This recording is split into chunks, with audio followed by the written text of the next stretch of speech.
No matter how you slice it, the idea of sitting in someone's office and talking to them about your feelings when you don't really know them is weird.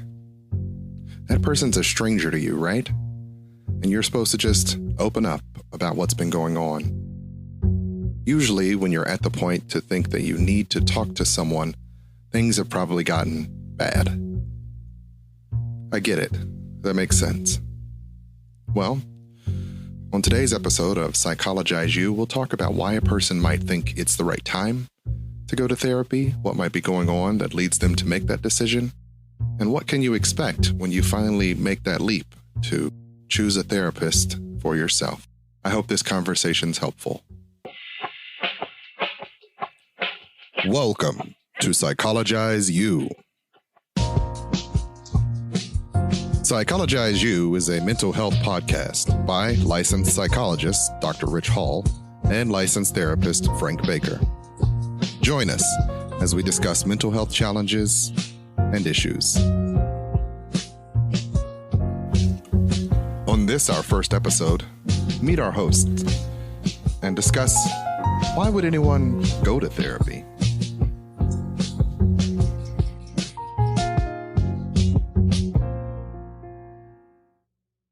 Welcome to Psychologize U. I'm your host, Dr. Ritch Hall, and here with my co-host, Frank Baker. Say hi to the people, Frank. Hey, people. How you doing? And we are here for the pilot episode of a new show that we're starting.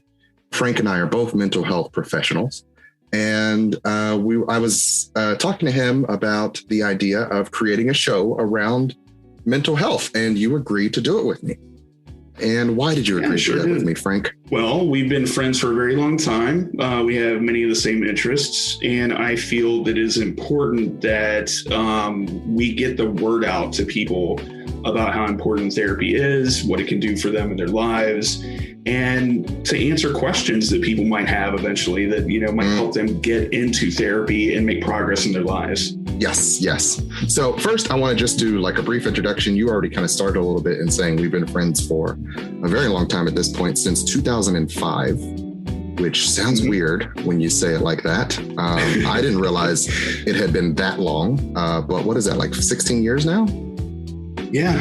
It's been a while. We have a kid in high school now. If we had a baby then, we'd have a kid in high school. He'd be in high school. He'd be, eating up all the food and, walk around the house with hair on his chest and think he was a grown person who could tell us what he knows. And he'd be a whole thing. He'd be thinking about driving next year. That's weird. Oh, yeah.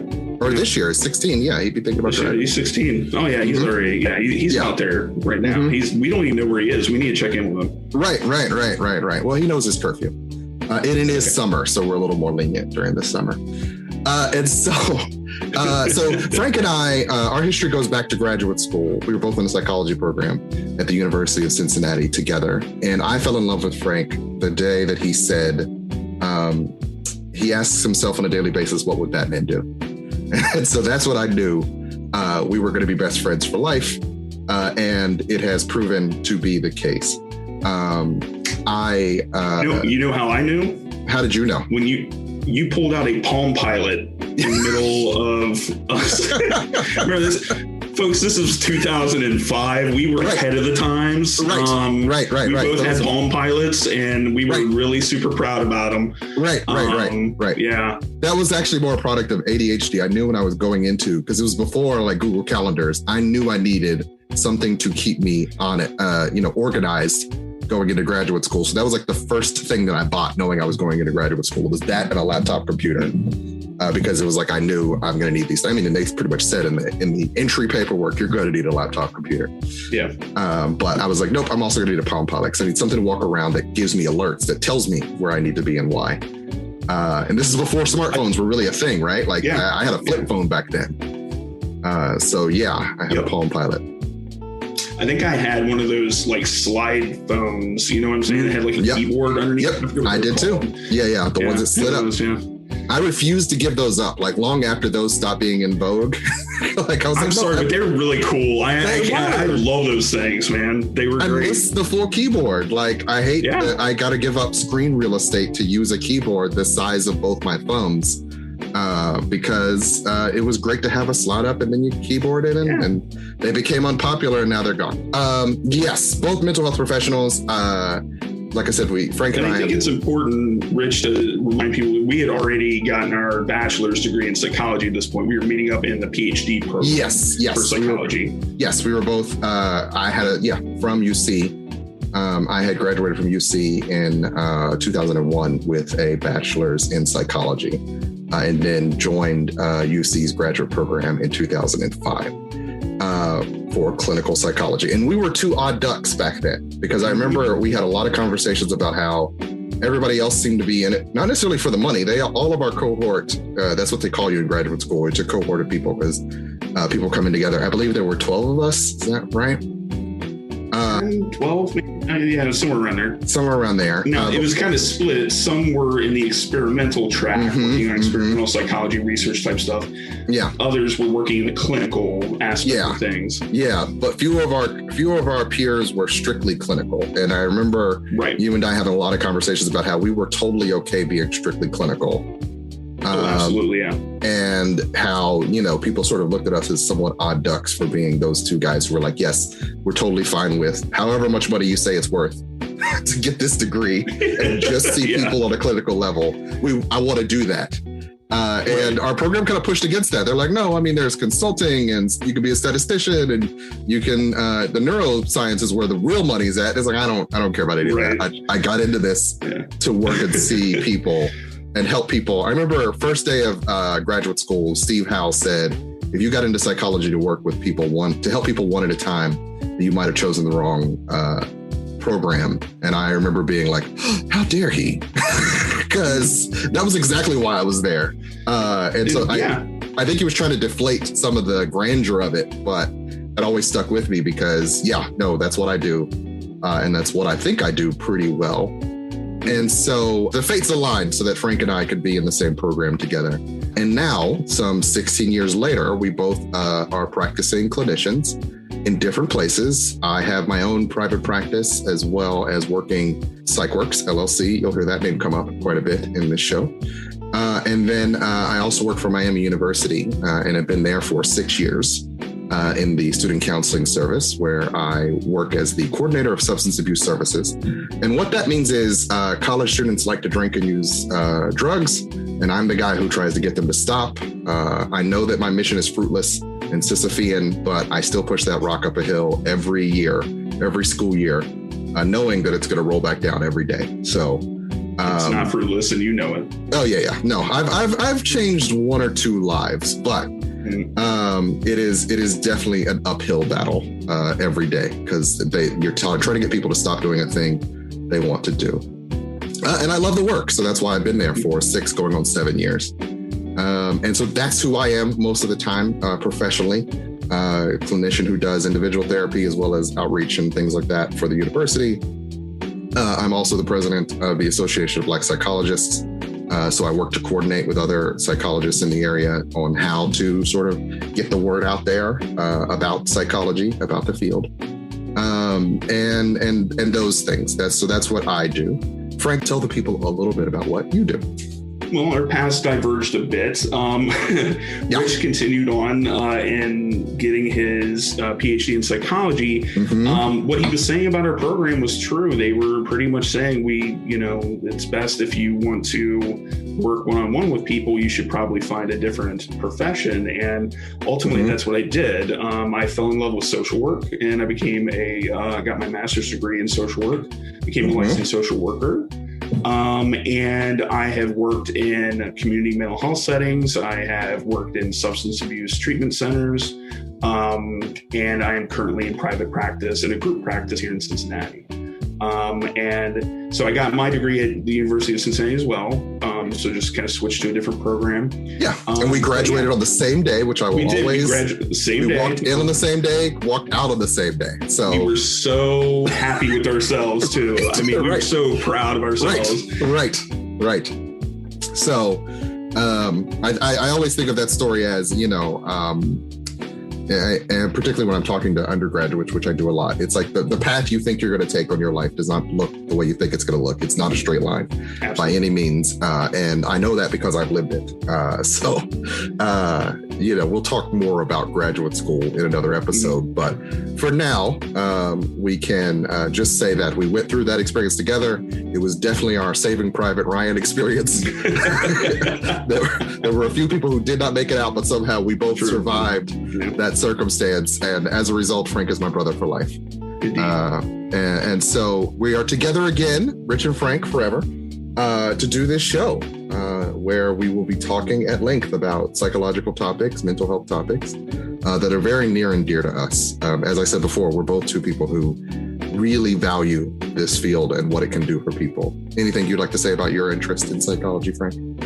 I mean, for me, it began early. I was the product of going to therapy and becoming a better person because of it. And I'm one of those people that I decided, what did I want to do with my life? I wanted to kind of pay that back. I tried a few other areas. I was very interested in becoming an artist and a graphic designer and enjoyed that, but I wasn't getting the same satisfaction out of it. And whenever I would work with people and help them through their problems and help them figure out what they needed to do, I just felt better myself. And so it's, in some ways, it's a bit of a selfish thing for me too. Yeah. It's not just about I'm just pouring my heart out to help people here. It's that I'm also getting something by helping others. I feel better at the end of the day. Yes.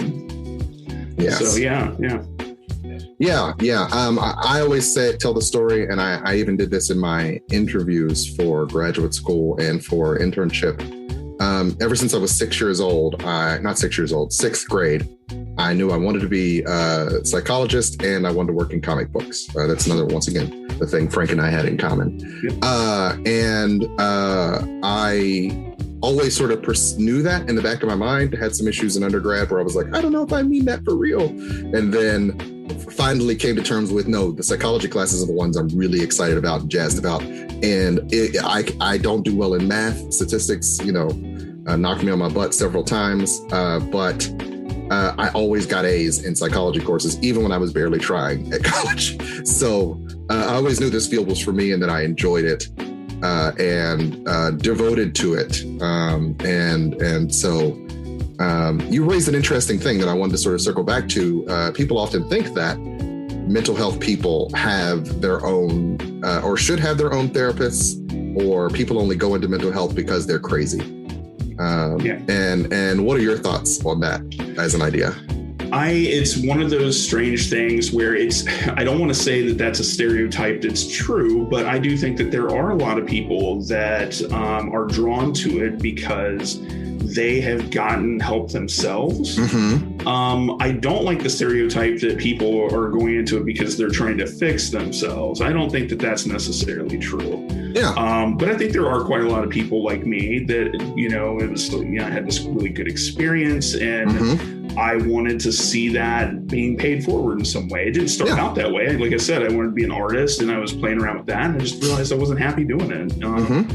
But yeah, there is those sort of stereotypes. And I think that can, I've seen that in action. Like I'll give you an example. There was one person, I think it was in our PhD program. We had some sort of seminar where the person asked, why did we bring ourselves into psychology? Why do we want to be psychologists? And the lady that was speaking, she said, you cannot say because I want to help people.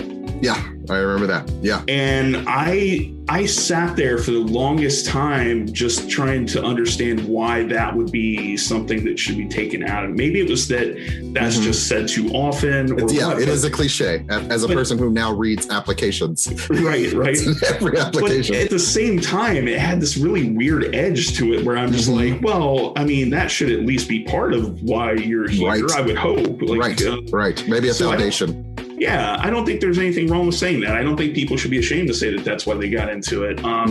But there should be more. Like if that's all you're into, then you're going to be you might get burnt out. You're going to get frustrated. Yeah, you're going to get frustrated. But I think that's a good foundation. I mean, at the very least, I would be very surprised to meet anyone that's, says, I want to be a therapist, but I don't really care about helping people. Mm-hmm. I mean, that would be an unusual conversation to have with someone. Yes. If you ever did an application like that, let me know, because I want to know all about it. Right, I just want to know what were the motivations behind this person. That's rare that I would ever get that in particular. Usually they'll just avoid saying it. But for the most part, like, to be one of us, you have to have an incredible amount of empathy. Like, that's how you connect. That's how you really sort of work through what the person is experiencing. It's not sympathy, right? The difference between sympathy and empathy is my ability to try to put myself into your place, to perspective take. And if I cannot do that, if I'm like, I don't care about you as a person, I just see you as a series of problems, then unfortunately, you just miss that final piece that helps the person to feel heard and validated, right? I think often we hear that that's the difference between us and medical doctors, that the medical doctor is just prescribing in many ways, and they're prescribing behaviors, they're prescribing medicines. And many times people think that's what they want to hear. They come to us and they're like, would you please just give me a prescription for a better life? I need to know how to fix myself now. Like, fix me. Right, fix me. And definitely in my work with children, I've done many years of work with children. I didn't talk at length about some of the work that I've done in the past, but working with kids and college level adults, young adults, I call them biological adults. Their parents will often come to you and say, could you just fix my kid? Could you just make the problem that is them less of a problem? And I wish people worked that way. I wish it was a guy who could climb into your head and pull some levers and you get better. Yeah. It would make my job so much easier. What I often tell people in that very first session is, if I had a magic wand that can make your problems go away, you wouldn't be able to afford me. And even if you could afford me, you'd never meet with just me. You'd meet with like 5 different intermediaries before you could ever get to me, because I'd be the man. Like, I would be changing the world. And I think too, if it was that easy, we would write a self-help book. It would be the only self-help book you would need. You could read it and you can fix everything in your life, but it's not, there's individual differences in people. There are good self-help books out there, for instance, but part of the reason people can read these books over and over and not get better is because there's more than just knowing what you need to do. There's the act of actually doing it. And a therapist can be a really good tool to help you take action and make you accountable and get you rolling. And that, like that example you said of, getting inside you and, pulling all the gears, if I could jump inside somebody's body, take over their life for a few days and start the behaviors that they need to do, that would really give them a jump start on what they need to do. But I can't. The best I can do is try to help give them the tools. And I'm sure we'll talk more on that as we go along. Absolutely. And to speak a little further to that, people often come with that first session and they're like, tell me everything I need to do now. And it's like, oh, this is more of a process. I've got to spend some time learning you. Yeah, we need to have a discussion. The first session, I think, is really important to set the right expectations and the right boundaries on the relationship, and making people understand what it is we do, that we're not miracle workers, we're not life coaches. That's it's entirely different. That's another people will want advice, right? They're like, what should I do? Yeah. And a lot of times as therapists, we're not going to tell you what to do. We're going to help you figure out what you need to do, but we're not going to tell you what to do, because it's not our life. You're the expert in your life. Right. So we need to help you figure out what's blocking you from figuring out what you need to do here. And then you can go forward. Now, life coach might feel more comfortable saying like, hey, do this, and this. But that's a whole nother field, right? Right. We are trained differently than those people. If they receive any training at all. Unfortunately, if you want to become a life coach. It can be a bit of a Wild West scenario. And that's not to disparage. There are really good not whatsoever. There, Absolutely. Great ones. But like, it's just the training is different and the licensing and there's really it's like I said, a little bit of the Wild West. But they have freedom to say and do, give free advice to, well, not free, they're charging, but just be free to give advice.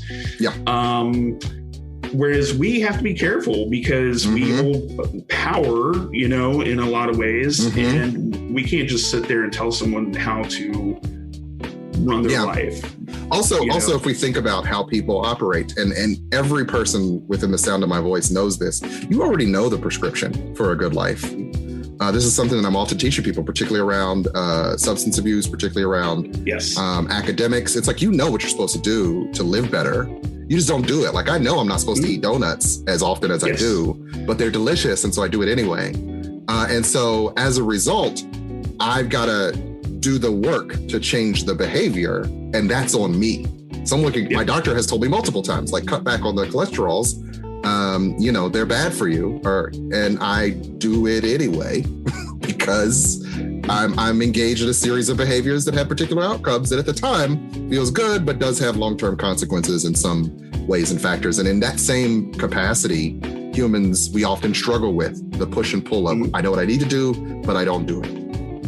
That's a really good point, especially you bring in like sort of the dietary stuff.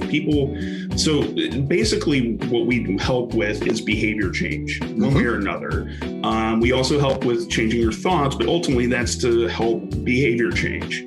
And so when people are wanting to lose weight, it's not like there's a person in America that doesn't understand how to lose weight. Right. The basic concept is consume fewer calories, get more exercise. I mean, it's as simple as that. However, knowing that knowledge, people still struggle. And so they go for fad diets that give these sort of like cheats. Like, if you just cut this entire thing out, you'll lose a bunch of weight really quick. Well, of course you will, because you're malnourished at this point. You're not nourishing yourself enough. But if you ask any dietitian, they will tell you it's basically you want to try to get as much nutrients as possible, but you also want to restrict the amount of needless empty calories and reduce your caloric intake overall. And that's very simple advice. Like, I can just print it out for you. But to do it is a whole nother thing. I mean, we see this every January when people are setting resolutions and see, I'm going to go to the gym 5 days a week. Absolutely. I already got a membership. Haven't been to the gym. Yeah. You haven't been to the gym in 2 years, but you're going to go to the gym 5 days a week, right? Every day. Yeah. I know I can. And so, therapy in a lot of ways is helping someone not really, sometimes we're giving them incredibly new information, but a lot of times it's information they already know, but we're just showing them how to implement it in their lives in a way that they can actually make forward progress. And that's, you might hear me say this over and over again, but one of my mantras is progress, not perfection.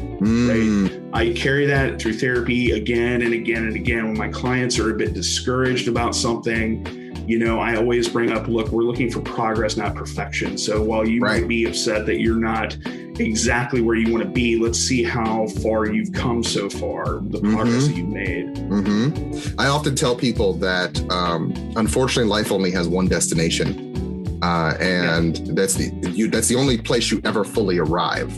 Everywhere else is journey. And so often it's reminding people that this is a journey. So you're going to feel like you're in the middle all the time, because you are. Like, even when you got the job, there's stress with the new job. Even if you got the new apartment, there's moving in and unpacking the new apartment. Like, I always tell people, even if you won the lottery tomorrow, you're going to wake up with stress of, how am I going to spend the money? How do I pay the taxes, right? So we often think when we arrive at a destination, so if I arrive at mental health, then I'm healthy. There's no more work to do. But unfortunately, no, it is a lifelong challenge, and that there will always be things that can kind of, I often call them emotional landmines, things in your own life that can just go off out of nowhere. And now you're dealing with a crisis. And that does speak to the fact that a lot of people may ask themselves, why, or does everyone need a therapist? I get this question a lot. And I tend to disagree with the idea that every single person on the planet needs to go to therapy. I do believe every person could possibly benefit from therapy, but not that it would be a requirement for every individual. You could have a really good friend who is good at listening and you could open up to, and you're able to sort of dig through your emotional stuff with this person. Frank has been that person in my life at different times, even before we were both clinicians. But you could also have a pastor, you could have a parent, you could have a good aunt who's there for you. You could have a life coach. There's a variety of people who could fill the role of a mental health clinician who is licensed and sanctioned by the state to do the task of mental health treatment and intervention. But almost every person on this planet has a possibility of going through a mental health crisis. And that's a point where you might reach the end of the resources available to you, and you might need more help or support. I absolutely agree. And I think especially the past year and a half with the pandemic, we've seen a lot of people who had mostly been living typically healthy mental lives, suddenly freaking out and with good reason. I mean, there was a lot to go through and process. A lot of my clients were coming in because, all what was going on was adjustment disorder. That, they were struggling adjusting to this new life of these new changes and having to get through that. And then some of them, as we go along, we discover there were other things. And that's a good point there I want to make. Some folks were coming in because the pandemic was causing them to struggle. And then we were working on that. And then as we were starting to wrap up, I'd start to realize there were other things that were going on. And I'd say, do you want to work on these, or do you feel like you're ready to go? And so now I realize, for years I've struggled with this. I've just really kind of ignored it. So we would go on from there. I think it's really important to, for myself, the way I look at it is I'm kind of with you. I don't think that everyone necessarily needs to have a therapist, but I think that there's different times in a person's life where you should probably see a therapist. It couldn't hurt, at least, to try and see a therapist, because I compare it a lot to medical doctors, dentists, that sort of thing of, plenty of people don't go to doctors, right? Yeah. They're just, for whatever reason, either culturally or just they themselves just don't like going to a doctor. They don't feel like they need it. Fine. But if you break your leg, you've got to get that seen about, right? Like if you've got a fracture in your leg, you need to go to the hospital at least, or to an orthopedic doctor to get that fixed. And I feel like a lot of times people hold out until their lives are falling apart before they come to therapy. And I encourage people to go before that happens. There's no reason that you can't seek out a therapist without feeling like you're on the edge. And that's true of couples too. I see this a lot with couples therapy. People will say, I'll recommend couples therapy for someone. They're like, oh no, we're not getting divorced. And I'm like, no, I know you're not. I was like, I know you're not on the verge of divorce. You shouldn't wait until you're about to get divorced. Do not. Couples therapy. Do not. That's a bad idea. That's too late. It's too late. Yeah, it's too late at that point, usually. There's nothing we can do for you then, unfortunately. Right. So, couples therapy should be about, okay, we've got some communication problems going on. There's some challenges. There's challenges. We love each other. We want this to work. So how can we do this?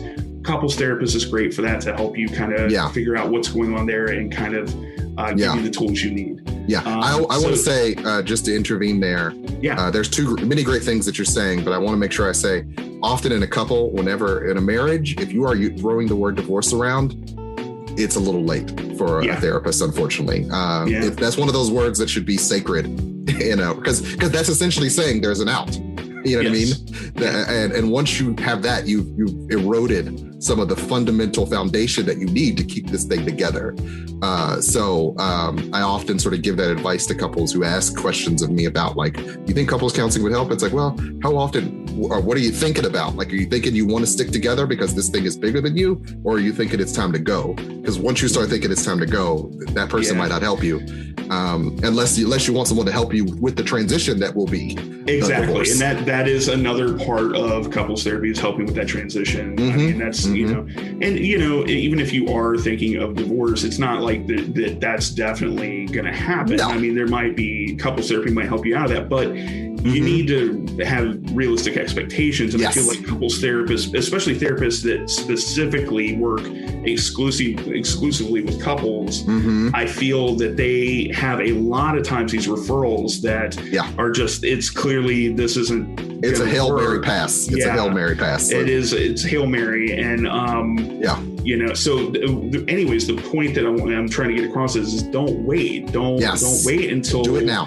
You're, in the same way that, when it's time to, go get your yearly checkup at your doctor. Don't wait until you're bleeding out on the floor or something to go to the doctor.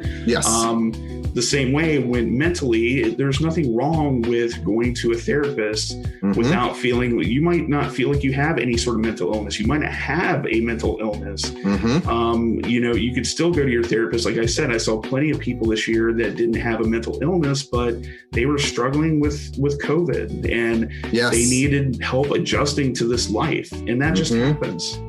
Yes. They will often find themselves, you might just be in the middle of a thing, the loss of a job that you would put your entire life into, the loss of a relationship. That doesn't mean that you have a long-term problem, but you're struggling with what just happened to you. Loss of a family member, loss of a friend. Often our process of grief can take a significant toll on us. And so knowing when it's time to get help can be very valuable. And we're going to go to a commercial here in just a second. But I want to definitely put a pin in that idea. We'll be talking about that in just a moment. And I want to circle back to something that Frank said earlier too. This idea that when you break a leg, you got to go to the emergency room. And if you don't, you're not going to walk right after that. There are many times where we might have needed help, therapy or whatever, and you didn't go seek out that help and support. And then now there's something a little fractured in the way you think and feel. Much like that, say, broken leg. I often say that you got to go to the ER to get patched up, and then you got to go to physical therapy to learn how to use that muscle or that bone again. And in that same way, a therapist is this sort of good resource to help you learn to live after a crisis has happened in your life. So we'll talk a little bit more about why you might think you need therapy and what benefits might come from it after this commercial break. See you in just a second.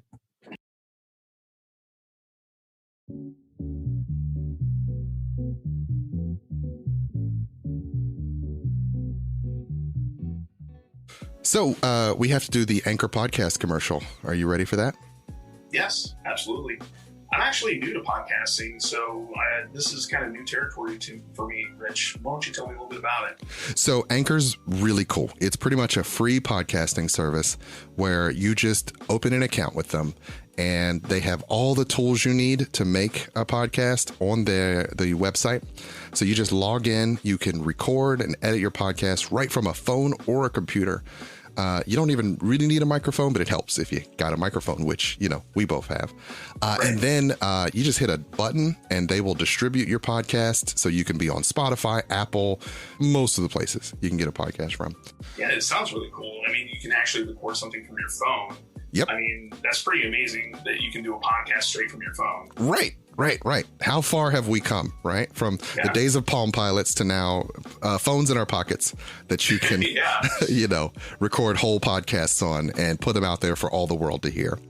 And just so I'm getting this free, you said this is free? It's completely free, and you can make money on it. So if you get ads on your podcast, you don't even have to have a minimum listenership. So even if only like 4 or 5 people listen to your podcast a week, 20 people, 100 people, whatever, you will make money per listener.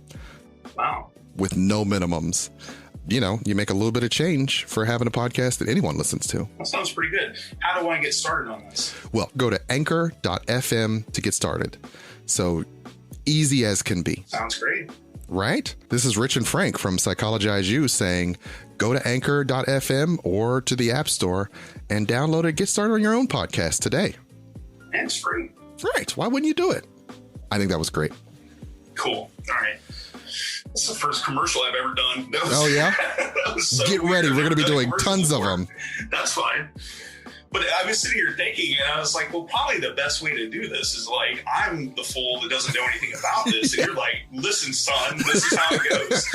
And that works perfectly. Right. Okay. So we should be good.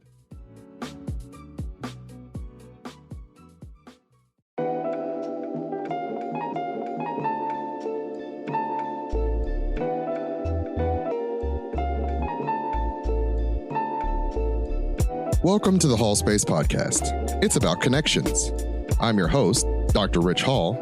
Join me and my family and friends week to week as we talk about events, tell jokes and stories, and maybe help you learn a thing or two about a thing or two. Wherever you get your podcasts. I think that's it. That's pretty much all it's about. Just, join us. Thanks.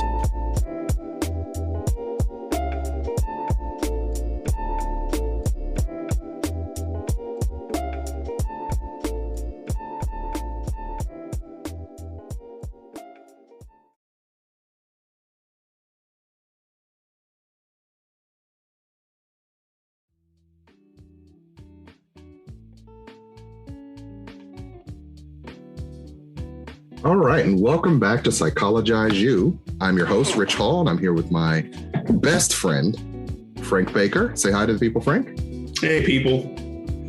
And we are talking about therapy as an exercise. And as we said before the break, why would a person think they need to go to therapy? And so that's where we'll start now. When should a person be considering therapy as a good outlet for them, Frank?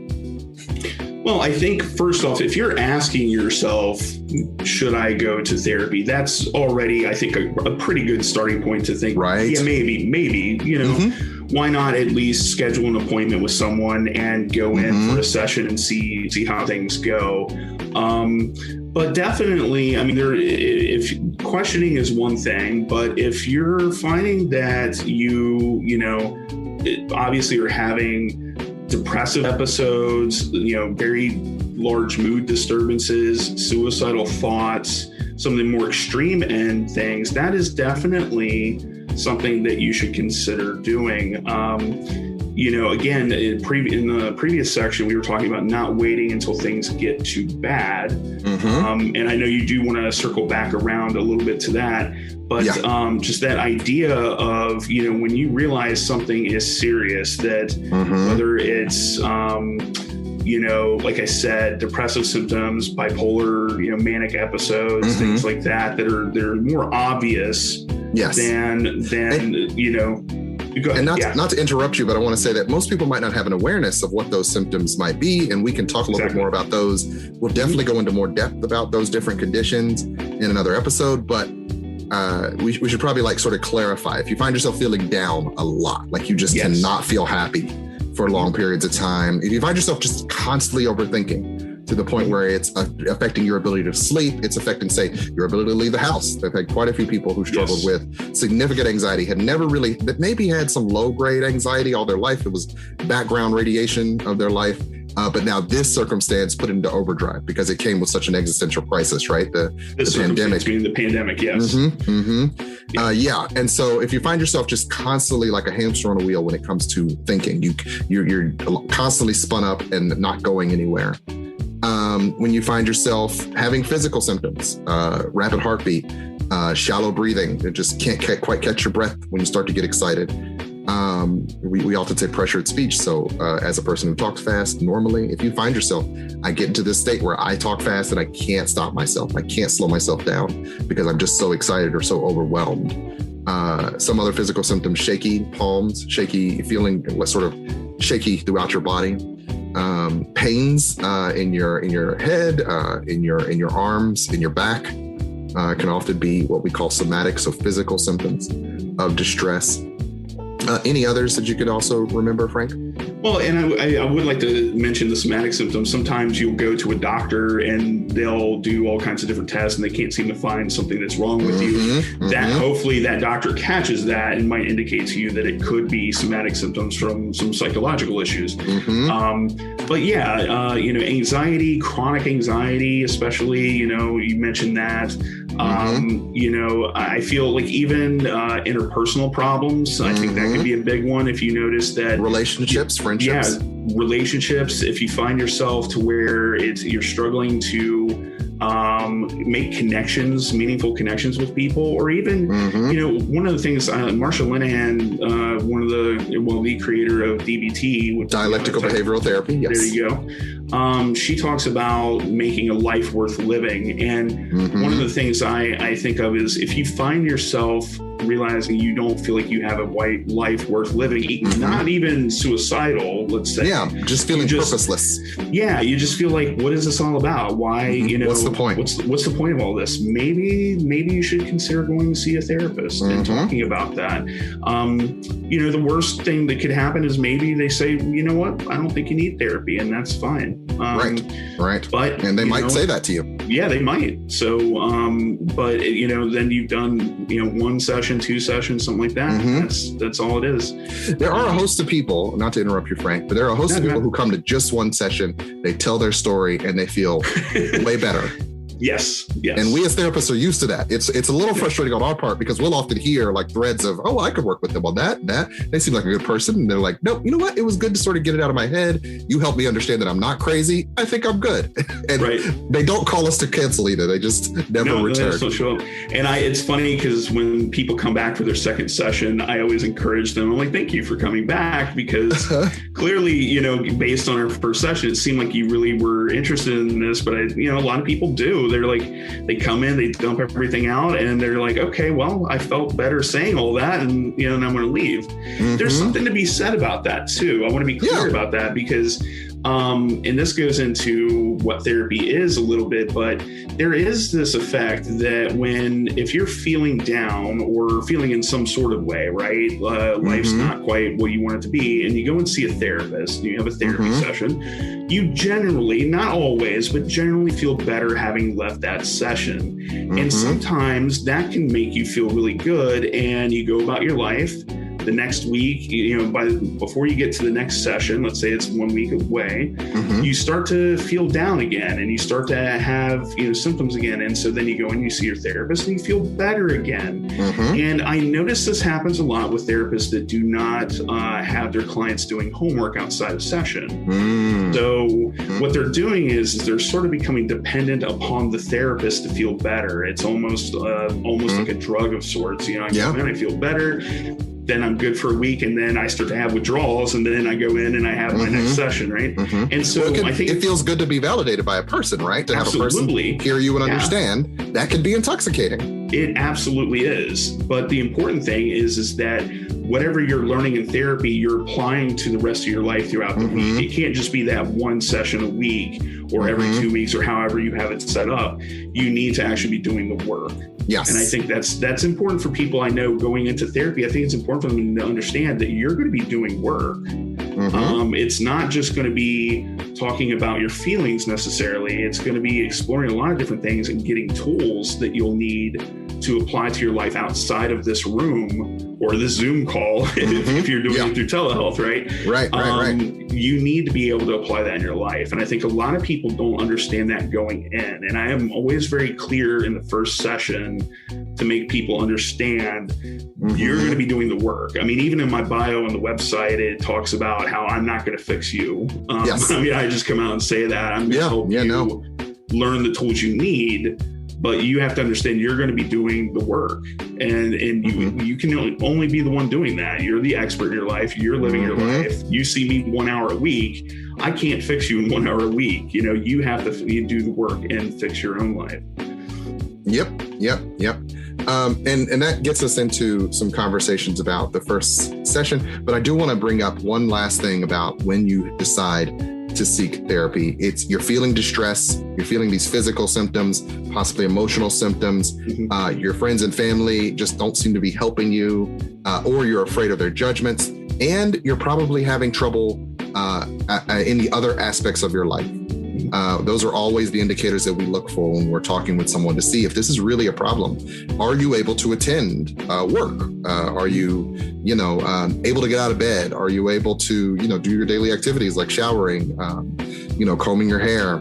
Are you having difficulty in multiple relationships in your life? So your friendships is affected by this mood issue. Your irritability is affecting your relationship with your loved one. And whether or not you are needing to go to the hospital. Are you frequently going to the hospital because of these symptoms? Or are you having those thoughts about harming yourself or someone else? So it's often not just the sort of internal stuff, but is it externalizing in a way that is noticeable and distressing either to you or to those around you? When that distress gets to the point where you need the help, seek the help. But we'll move from that part of the conversation to a conversation about how do you find a therapist? What do you expect when you walk into a therapy session for that first time? So, there's many ways that you can find a therapist. One of the best ways that I recommend is word of mouth. If you know people, friends or family that have been to a therapist, whether they might not be able to recommend their therapist, but they might be part of a group practice. And so they can put you in touch with someone else. You can always ask your primary care physician. That's also a good place to get a referral. You can also go to websites like psychologytoday.com. Yes. I think it is. Yep, that's the one. And they have ratings on there and like little ads and stuff like that you can look through, and people will describe what it is they do. There you can also search in your area. My group practice, we have a website that you can search through and actually look at individual therapists and see what they're about. It gives a little bio, tells you what they actually work on. So you might know if, for instance, you have a substance use issue, that you're going to be looking for someone that it specializes in that. So the internet is a great resource for that. You can find anything on the internet.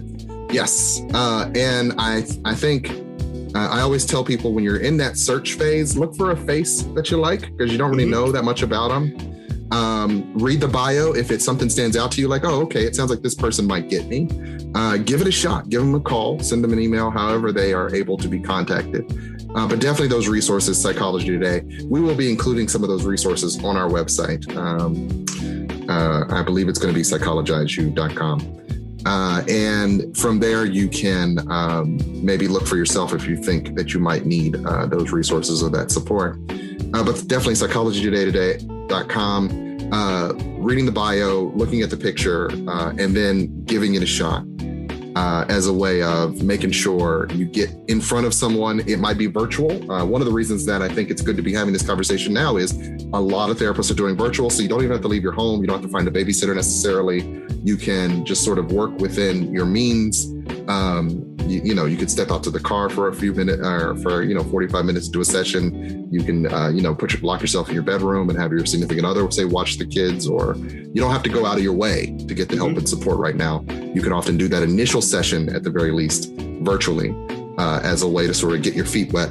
And once you meet the person, once you have a conversation with them, just sort of check in with yourself. Do I feel comfortable opening up to this person? Do I feel like this person gets me now that we are having a conversation? So once you've gotten past that initial anxiety, one of my supervisors calls it the hump of weirdness. That first time, it's always going to be weird. Once you're in the room, if you start to feel better and it no longer feels as weird, go with it. Ride that roller coaster on the way down just as much as you did on the way up. Sure. Yeah, I think that getting that right match is important. And I can't stress this enough. If you go to therapy and you have a bad feeling about the therapist, maybe there's something with them, that their personality just doesn't click with you, or it's just not the right fit. Definitely feel free to say something to the therapist. Yeah. If they get defensive, then that's a real good sign you need to get out of there. Right. They shouldn't be defensive about that. We get this all the time. I get there'll be times that I'll be doing an intake for someone, and a woman might say, for instance, she'd rather have a female therapist. Yes. That doesn't bother me at all. I completely understand. Not a problem. I want to know this sort of thing. And if there's something I'm doing that is off-putting, I want to know. And either I can try to fix that, or then I can say, well, let me help you find someone that works better for you. And I think that's especially important for people that may have been in therapy before, because right now we're talking about people that, going to therapy, should you go to therapy? But if you've been in therapy before and you're like, I've had a bad experience, I didn't like it, so I left. I was telling Rich earlier before the show, I've had people that have come to me and said, 20 years ago they were in therapy and it was a real bad experience, and for 20 years they hadn't seen anyone and been suffering the whole time, and now they're coming back in and seeing me because things have gotten too bad. It's untenable. And it's a shame, because my advice to anyone is, if you go to therapy and either the therapist or the therapy is not working out, one, speak to the therapist about it. Right. Maybe there could be something that could be fixed there. But even if it can't, if you say this therapist or this type of therapy is not for me, and you have to duck out of that situation, don't feel like you can't go to another therapist or try another type of therapy. The same way, I've had plenty of medical doctors I've had that have really bad bedside manner, and I just get to the point where I'm just like, I can't handle that. Like I need someone that's actually listening to me. Right. And so I switched my doctor. I find a different doctor. And it's completely valid to do so. So, instead of taking that attitude of, well, I guess therapy's not for me. Yeah. Might be that was just a bad fit, or that therapist maybe wasn't doing what they should have been doing, or maybe that type of therapy wasn't the type of therapy you needed. Right. A lot of different therapists have different, just like any other profession, different personalities, different approaches to the job. And you're not going to click with everyone, unfortunately. And so you need to be, I always tell clients to just be open to the process of finding a person that can work with you. And that you feel some kind of connection. It's got to be some sense of like, we're on the same wavelength for this to work. Because if it doesn't, then it won't. Like you can't always expect that we'll get there eventually, particularly if there are sort of immediate flags in your way. You might not know, you might want to try it out for a couple times. And if you're like, nah, I'm still feeling like this feels too weird, or they're not, I've repeated myself several times, they're not understanding me. And I also want to circle back to something you said a moment ago. I've worked with a lot of people who their parents made them go to therapy when they were teenagers, kids, like 5 years old. I saw this therapist. She never listened to me. She only listened to my parents. And now I never want to see another therapist, but I guess I got to be in your office right now. And I understand those situations happen. There could have been a variety of circumstances that were going on in that time of your life. But to be open to it now, because more than likely, if you're considering it, it's because there are things that are going on that you might need help and support with. So try and maybe give it a chance. And I know we're saying, hey, go to like 3 or 4 different people and tell them your life story in the hopes that you'll hit gold. But I'm telling you that when you find the right person, it can feel so worth it. Once again, to be heard and understood by someone who really gets you. So give it a shot, take that first leap on finding someone who can maybe help you through a really tough time. So just to sort of wrap up a little bit on that in particular, the idea that first session is going to feel weird, but try to be open to it. Try and really sort of let this person know. Similar to if you went to your doctor and they were asking you questions about, say, you went for a particular issue. And once again, I'm going to go back to the broken leg. They're going to ask you, have you been exercising? Have you been getting up on it? Have you been, if you had a wound, have you been cleaning it out? You want to be honest with the doctor in that circumstance. Yes. In that same way, with a therapist, you want to kind of be honest. There's a lot we've heard and seen. So it's you're to be hard pressed to surprise us with your personal stuff. And more often than not, a lot of what you think inside your head about how you're thinking and feeling, we're open to hearing it. And so if you hold back, if you think that it's going to sound wrong out loud, then you're maybe not giving yourself the opportunity to get the support you need from this person. So try to be open to as comfortable as you feel. Let that person in on what's going on with you. Yeah. And honesty is absolutely important. I mean, if you're not going to bring honesty in, it's not going to do you much good. Mm-hmm. This is especially true. I work a lot with a lot of substance use disorders. Mm-hmm. And one of the things I tell folks that I'm working with is tell me the truth about how much you're drinking or how much drugs you're doing. If I don't know exactly what you're doing, I can't gauge your progress. Right. So if you're being dishonest, it's only hurting you. It's not hurting me at all. Other than our, professional relationship, it hurts. But it will be affected. You're the one being affected by this, and so that honesty is important. But it's hard to go in day one with someone you don't know, right, and give them sort of a full report on your life and the circumstances of why you're there. And maybe they ask you, one of the hardest questions I ask at every session is, asking about trauma of some sort, whether that be sexual trauma or just some sort of traumatic event in your life. It's hard for people to open up right away and talk about that. It might be several sessions in and I'm with someone and they start telling me about something that they didn't say anything about in the first session. And that's fine. Yeah. If you don't feel comfortable talking about that, day one, don't feel like you have to push yourself. Right. But hopefully you get that sort of rapport built with each other that you feel like you can actually share that information because it's important to know that. Yeah. Use the big word there. What's rapport, Frank? What's rapport? Rapport. So rapport is that connection that you build with each other. And as therapists, we try to build that connection, and it's a professional connection from our standpoint. It's important because sometimes I want to differentiate. We're not friends. We can be friendly with each other, but this is definitely a professional relationship. Yes. And that's what makes it different than you talking to your friend versus talking to a therapist. Is we're objective, but we still want to have a connection with you so that you feel comfortable sharing with us. Like you need, for you to be able to trust us with information, I have to put you at ease and make you understand that I am here for you and this is what to expect, and build on that. And some of that is me sharing a little bit of who I am with you, and within, certain guidelines and everything. But yeah, rapport is really important. That's probably the most important aspect, I think, of a therapeutic relationship. Yeah, if you go to therapy and you feel like something's off, there's a good chance that rapport is part of the problem. Yes. That there's some sort of disconnect between you and your therapist, and addressing that, even saying like, I feel like there's something wrong between us. Like there's some sort of disconnection here.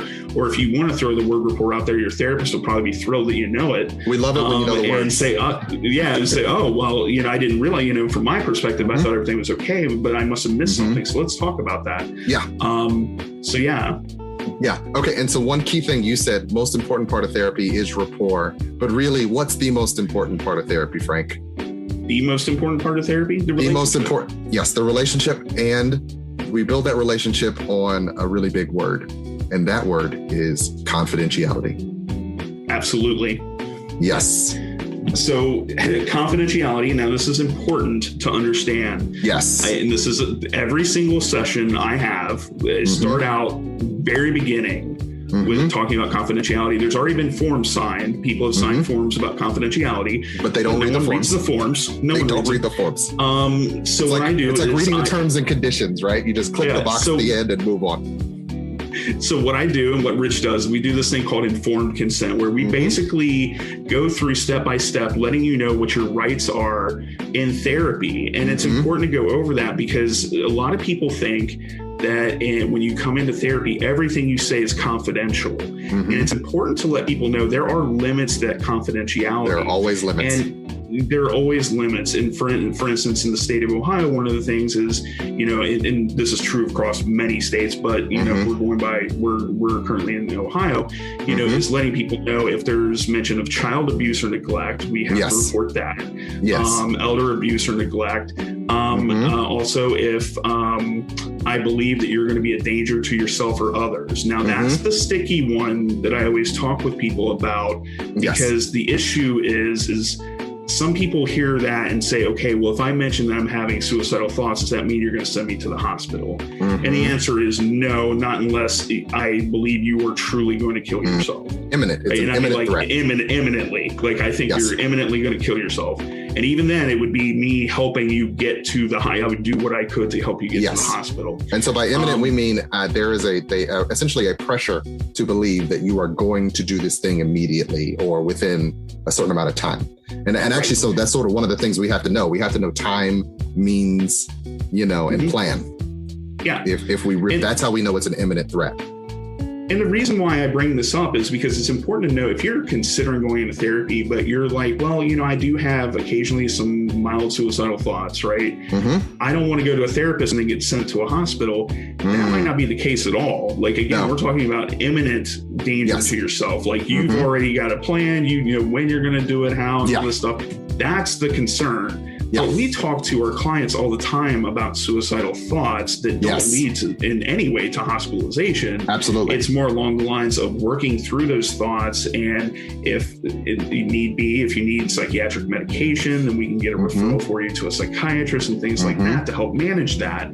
But it is, I'm one of those therapists, it's funny because I remember, going through grad school and everything, there was always people that were, you mentioned suicide and everyone freaks out immediately. And everyone's back straightens and then they're going through the mental checklist. Right. And so, and part of the damage is that some therapists are a little skittish about that and will send people or at least contact, emergency psych services or something like that, because they don't know how to handle it. But trained therapists, truly good trained therapists, know the difference between someone having mild thoughts and someone who is actively suicidal and would not try to initiate that person going to the hospital. Which, by the way, if truly you would not be in the hospital anyways, because you would be assessed at the hospital and they would realize that you're not imminently a danger to yourself and you'd be sent on your way. So there's layers that go along there to decide whether or not you should be in the hospital. Right.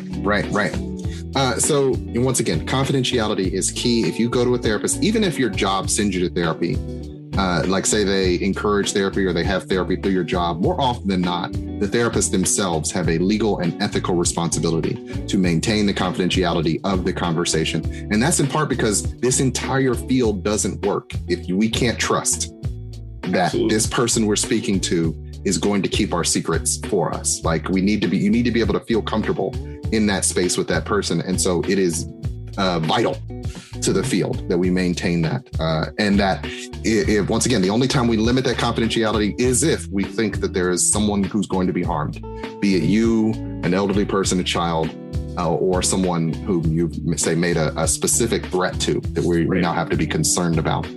And so, they genuinely drum that into us over the years on how to be on the lookout for that and how to maintain that confidentiality. So you don't have to worry that going to talk to this person, they're going to tell your secrets to someone in their life. We take it very seriously.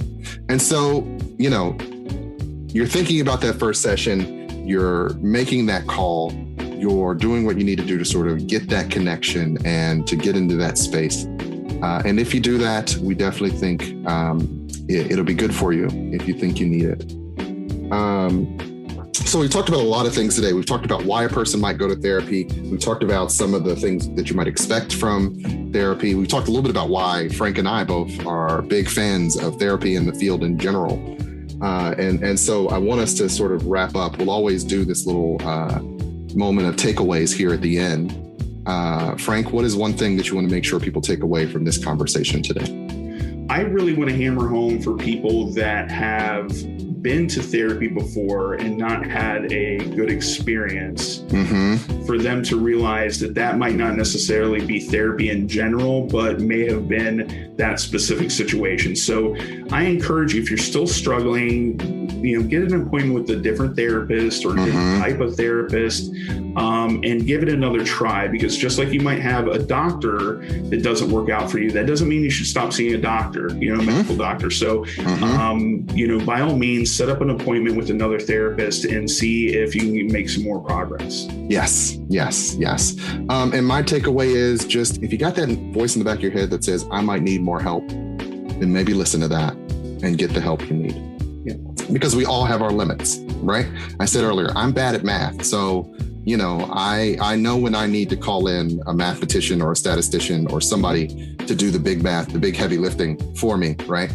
And so there's nothing wrong with recognizing that you might have reached the limits of yourself and your support system. One of the things we definitely found out during this pandemic, and I heard this from a lot of people, all the people that they would go to lean on were themselves exhausted by the pandemic. Yeah. And so it meant there were fewer people that they could be supported by, or that could have even the bandwidth to listen and understand, because everybody was so frustrated and stressed and overwhelmed. And so when you're at that space, that's what therapy's for. That's what the person on the other end of that screen, on the other end of that couch, whatever, is for, to sort of help you through that tough time, that storm in your life. And so with that, we're right on time to wrap up here. So I want to thank you for joining us for Psychology U. My name is Dr. Ritch Hall. I'm here with my best friend, Frank Baker. And I want to make sure that I leave you with this. We often forget to see ourselves with the light of love that we see other people with. So if you can, this week, just try and remember to be kind to yourself, show yourself some grace and compassion, because I'm pretty sure you need it. All right. That's it. Thanks for joining us.